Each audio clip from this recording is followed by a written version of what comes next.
이제 제가 이제 종합시험 주제인 책을 가지고 베트남 경제개혁은 뭐고 그게 도이머이라고 하는 건데 이 어떻게 형성 모지또를 가지고 칵테일을 만들 건데요. 뿅. 일단 우리가 의문점을 제시를 해야 하는 게 도이머이라는 뭔가.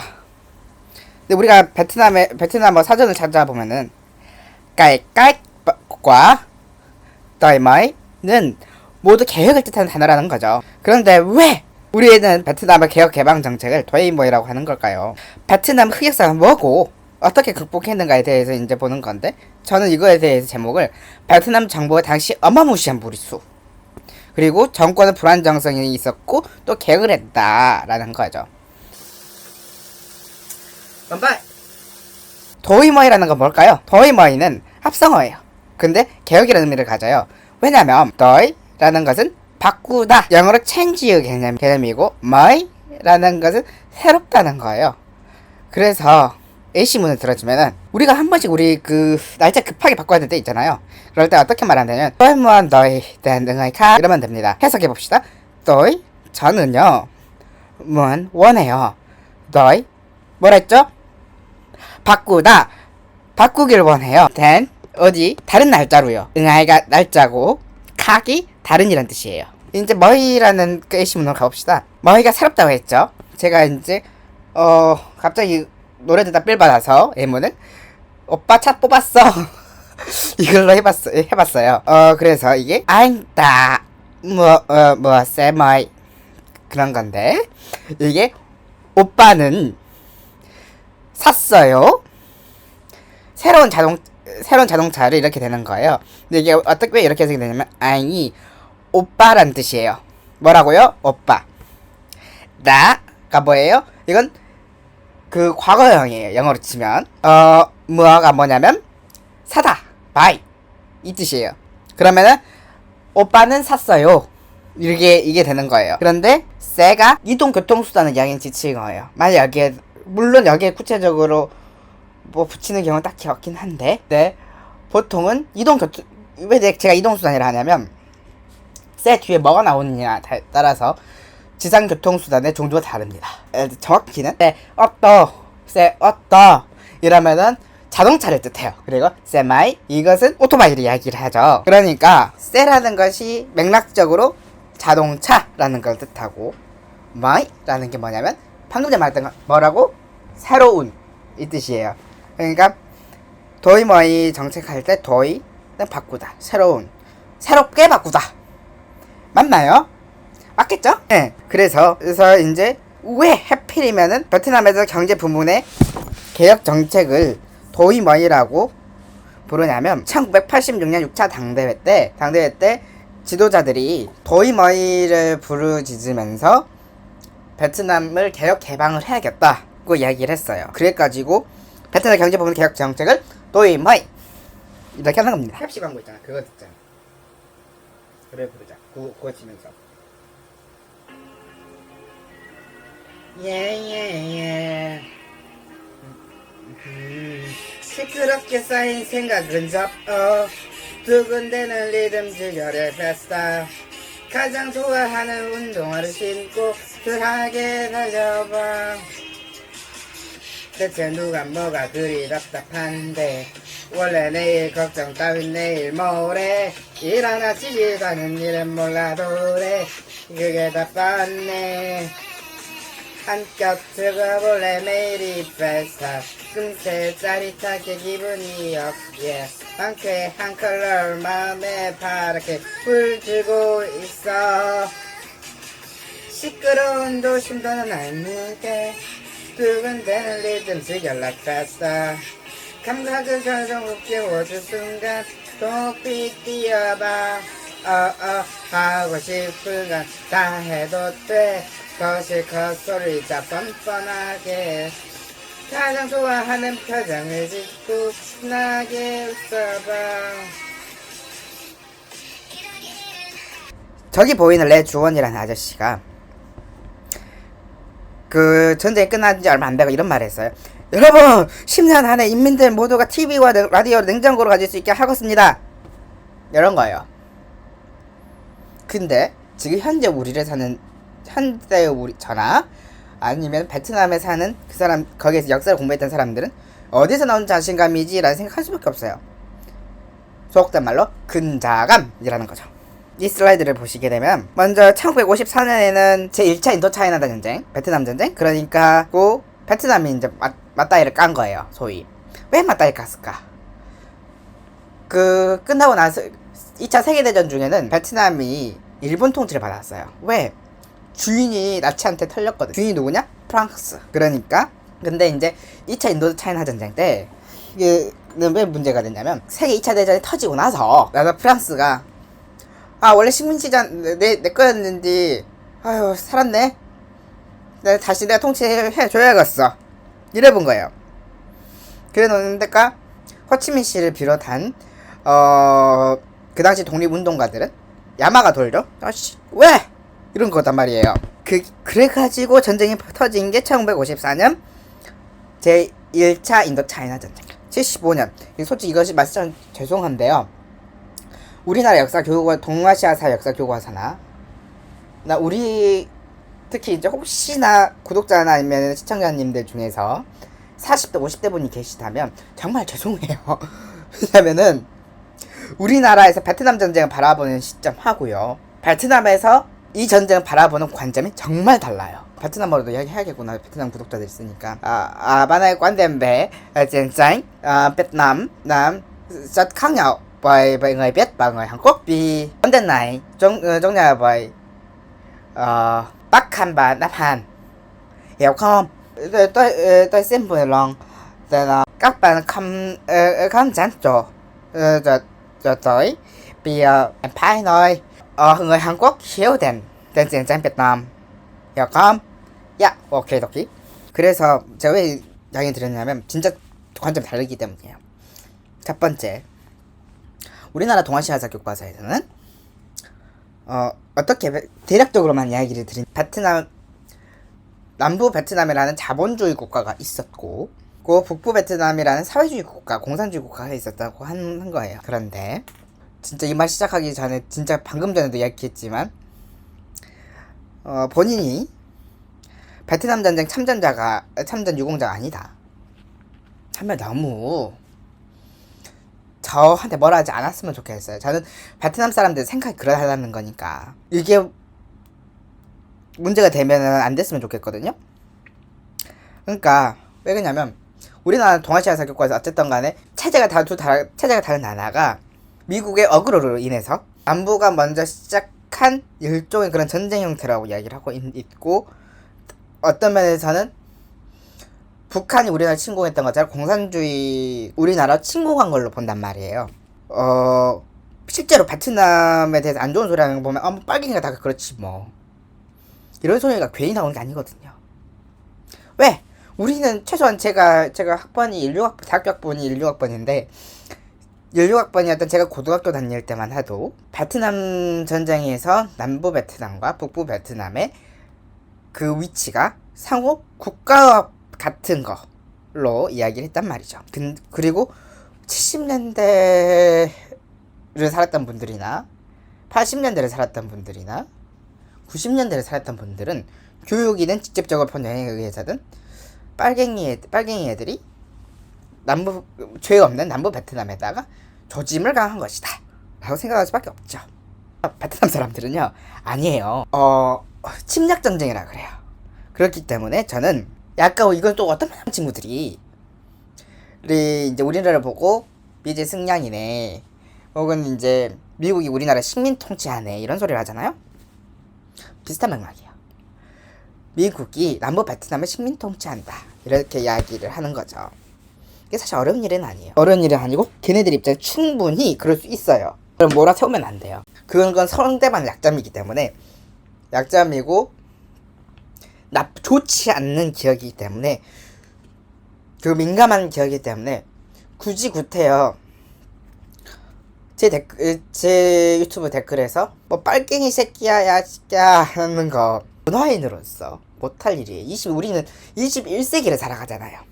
맞죠? 그래서 저는 1975년에 종전이 된 베트남 전쟁을 미국하고 독립전쟁에 승리했다. 물론 걔네들 편에 의해서 그렇게 이야기를 하고 있는 거예요. 그러면 그래서 지금 1994년, 75년 끼키야 20년밖에 안 흘렀어. 10몇 년밖에 안 흘렀어. 정확하게 얘기하면.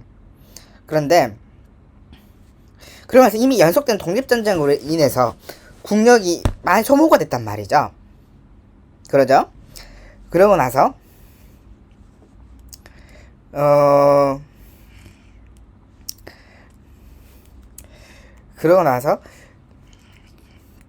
1977년에 베트남이 캄보디아를 침략을 해요.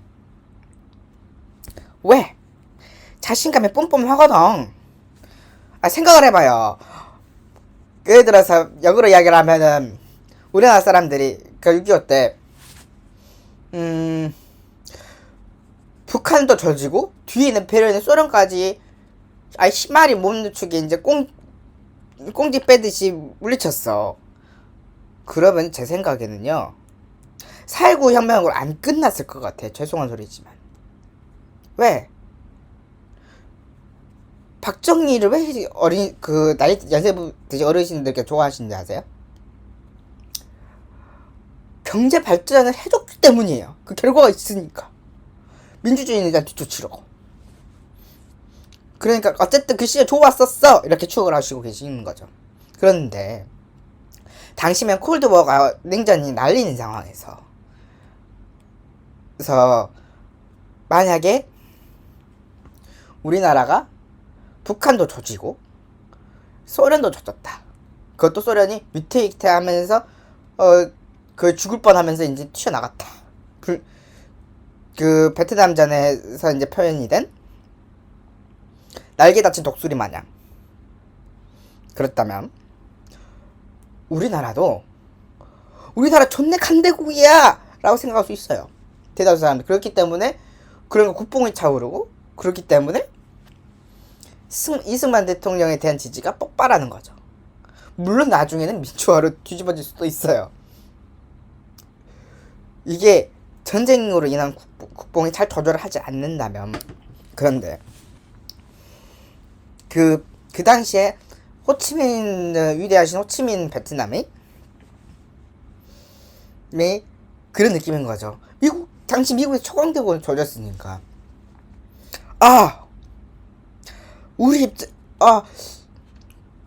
우리도 좀 힘을 있다는 걸 좀 보여주고 싶어. 어머! 근데 만만하게 캄보디아네?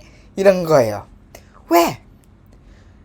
그 폴포트 킬링필드 하면서 베트남을 할 수 있거나 베트남이나 호치나가나 혹은 뭐 그런 사람들한테 그 목에다가 총을 들이밀거든요. 그러니까 베트남이 캄보디아를 침공을 했어요. 근데 그거 보고 중국이 이렇게 이 새끼는 안 되겠네. 우리가 좀 레슨을 하나 줘야겠다. 그런 생각을 한 거예요. 그래서 교훈 전쟁이라는 교훈을 준다는 명분을 들여놔서 베트남을 침공을 합니다. 그래놓고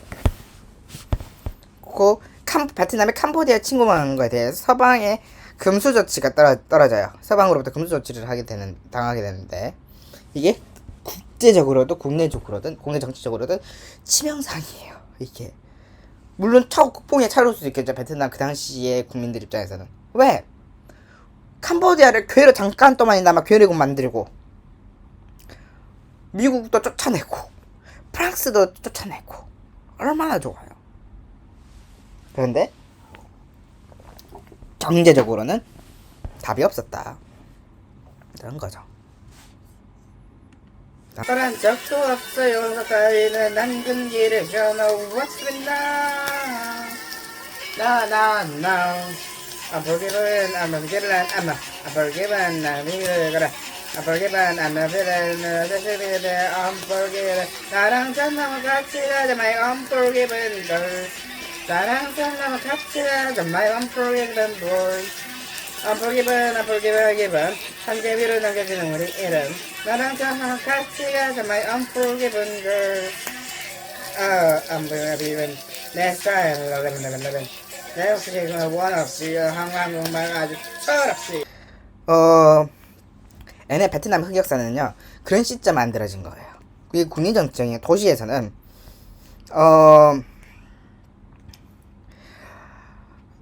그 도시에 사는 그 아파트에 사는 입주민들은 화장실에 오리나 뭐 이런 것을 키우면서 오리들한테 아이들아 나가서 밥 먹고 잘 들어오마 하면서 이제 훈련을 겁나게 시켜본 거야. 그리고 왜 배급받은 걸로는 이제 먹고 살기가 많이 힘들거든. 그리고 배급 받으려면 줄을 서야 되잖아요. 그러니까 사람들이 배급 받으러 가야겠네 유유점점 하면서 뭐라고 이야기하냐면 XHCN을 매일 줄 서는 차제라고 이야기를 하기 시작했어요. 근데 XHCN이 뭐 줄임말이냐면 사회주의 사회주의의 준말인데 이것을 세팡가응아이 이런 말이에요. 세팡 이게 뭐냐면 줄을 쓰다 세팡 세팡 줄을 쓰다 가 모든 그리고 응아이 날짜라고 날짜는 날이라고 그랬죠. 그러면 뭐예요? 세팡가 응아이 뭐라고요?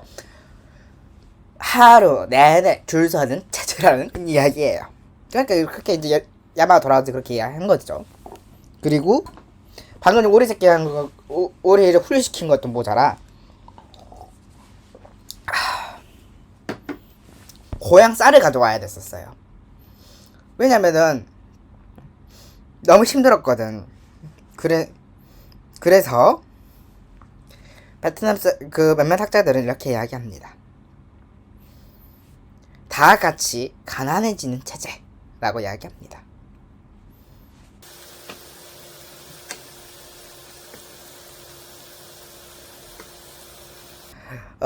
농촌에서 흑역사는 이래요. 농민들도 너무 힘들어서 합작사 사원들이 잉여 생산물에 대해서 합작사 간부한테 우리 쇼부 좀 봅시다 이래요. 그리고 합작사 간부들 오키도키 이러단 말이죠. 그러더니 지방정부 입장에서는 원칙대로 한다면은 국영 유통 채널로 통해서 이제 해야 되는데 분배를 해야 되는데 수매가 애시당초 잘 안 되니까 비공식 유통 채널로 바꾸는 거예요. 그리고 국영기업조차도 워낙 자원이 없다 보니까 자원을 자체적으로 구해야 됐었어요. 내 모든 걸 너희들로 얘기한 거야. 세수들을 넣어놓고 거야. 내가 옛날에 대저증을 한컴 내가 것은 보내야 그 내가 반졌음 They put em gặp anh là em biết em rất tình Tên tên tên tăng tăng tin tăng tin tên tên tăng tăng tăng They put em gặp anh là em biết em rất tình Tên tên tên tăng tăng tên tăng tên trong tin tăng tăng tăng tên 정부와 일정 양을 계약을 하고 초과된 잉여 생산물에 대한 소유권을 인정하는 거예요. 그리고 기업 분야에서는 3계획제라고 해요. 뭐라고요? 3계획제. 정부에서 공정 가격으로 납품한 자원을 사용해가지고 상품을 만들고 공정 가격으로 고가에 매도할 수 있고 회사가 매수한 자원을 활용을 해서 만든 상품에 대해서는 스스로 처리할 수 있는 권한을 주는 거죠. 그래서 이러한 신경제 정책으로 극복하려고 했어요. 그런데 여전히 그 신경제 정책을 하면서도 그 당시 대다수 지도자들은 과반수 지도자들은 시장 개입이 사회주의 국가 건설에 도움이 아니 된다 이런 생각을 가지고 있는 사람들이 많았고 그렇기 때문에 좀 더 됐다가 좀 해보려고 나름의 몇 가지 개혁 조치를 하는데 그것도 오히려 600% 인플레이션이라는 결과가 똥 하고 나옵니다. 근데 몇 프로만 단 10몇 프로만 인플레이션 터져도 난리 나잖아요. 우린 당장에 인플레이션이 사실은 이자율도 오르고 막 그런다는 건데 물가도 오르고 돈이 가치가 없어지는 거예요. 그런데 당장 우리나라 갑자기 뭐 600% 올린다 하면은 우리가 흔히 볼 수 있는 평범하게 살고 있는 서민들, 중산층들은 씨발 어떻게 살지? 어떻게 살지? 이럴 거란 말이죠. 다음 슬라이드. 그래서 그 6차 당대회를 1986년에 있었던 6차 당대회에서 나왔던 도이머의 정책이라 나왔는데, 도이머의 정책이라는 것은 기존의 농업과 공업 발전을 기반으로 한 공업화 중심의 경제 운용으로부터 농산물 소비재와 수출품 생산에 진력을 하는 생산 구조 혁신, 그리고 두 번째는 사유재를 축소를 하고 공유재를 확대해야 된다는 기존 논리부터 다부분 경제를 장기간 유지한다는 경제부문 쇄신. 그러니까 사유재를 축소한다는 것은 맞기는 한데 현실적으로 너무 사유재를 축소하면 답이 안 나오는 거예요. 그겠잖아. 일도 똑바로 안 해 사람들이. 심지어 그 집체농업이 성행하는 시기에는 합작사 간부를 보고 가방만 들고 다니는 새끼, 이렇게 이야기했단 말이죠. 그래서 그런데 이제 그래서 그런 것처럼 이제 한계점이 너무 많으니까 베트남 정부 입장에서 어떻게 한다? 그 여러 경제 부분을 다양화하겠다. 그러니까 사유재, 어떤 문제는 공유재도 있으면 시롱 대부분은 사유재를 승인을 하는 거죠. 세 번째, 중앙 집중 명령 경제로부터 국가 관리한 시장 메커니즘 수립하는 국제 운영 쇄신을 포함한다. 이게 정말 독특한 거예요. 왜냐면은 생각해보세요. 심플하진 않구나 생각해보니까. 제가 조만간 소개해드릴 조나단 런던이라는 학자가 마켓 레니니즘이라는 이런 주장을 했습니다. 이게 뭐냐면은 공산주의를 표방하는 국가인데 체제는 공산주의나 실제 돌아가는 것은 시장이다. 시장 논리에서 돌아간다. 이야기인데, 근데 그 자체에서도 일정 부분은 국가 관리를 빡세게 하죠. 이게 현재 베트남이에요. 현재 베트남은 모든 것을, 물론 옛날보다 많이 시장에다 두긴 했지만, 모든 요소를 시장을 맘대로 하게 냅두지 않습니다. 예컨대 시장을 하는데 많이 냅뒀다면 구단선 이야기가 나왔을 때 왜 작은 아씨들한테 작은 아씨들에 나왔던 사람들한테 작은 아씨들 투자나 뭐 이런 사람들한테 왜 조인트를 까고 일반의 바비도 왜 조인트를 깔까요? 그걸 생각을 해봐야 되는 거예요.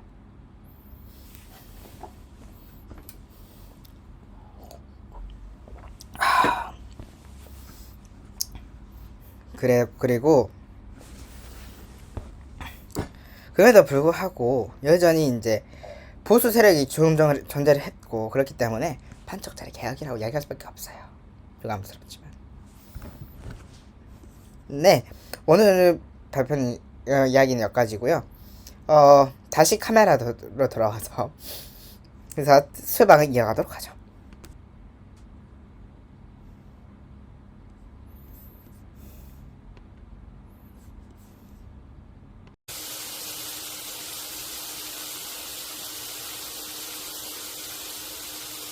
자, 이제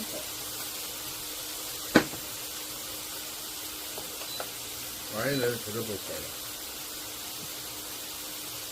아까 말했던 그 블랑.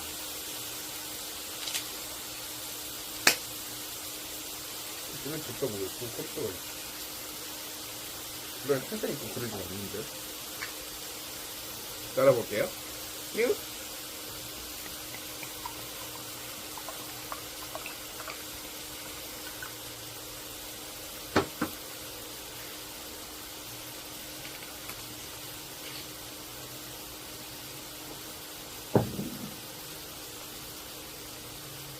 乾杯